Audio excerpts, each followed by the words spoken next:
Додека на ниво на држава се размислува за олеснување на рестриктивните мерки, во Тетово и Тетовско продолжува растечкиот тренд на ново заразени со COVID-19. Во изминатите 24 часа од вкупно 22 нови случаи во земјава, 7 се од Тетово, додека 13 во Гостивар и 2 во Прилеп. На денешниот состанок на Општинскиот кризен штаб во Тетово беше констатирано дека состојбата не треба да се потценува. Во овој регион регистрирани се 3 нови кластери, освен досегашните 5.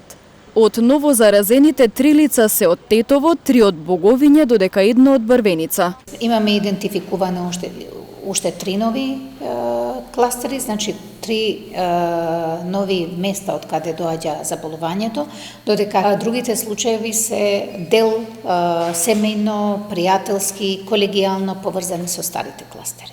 Повикуваме да граѓаните бидат предпазливи, затоа што од последните резултати, анализата на последните резултати, апсолутно се покажува дека начинот на добивање, значи на инфекцијата е преку комуникација, што значи со непочитување на овие мерки на одржување на социјална дистанца.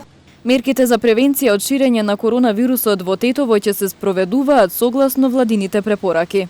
Ние како општински штаб сме за либерализација на мерки, но за граѓаните да бидат построги кон себе, самите себе, за да можеме да имаме намалување на овој број на инфицирани. Инаку, вкупната бројка на ковид диагностицирани во нашата земја од почетокот на епидемијата изнесува 1664, бројката на оздравени пациенти е 1200, на починати 91, а во моментов бројот на активни случаи изнесува 373.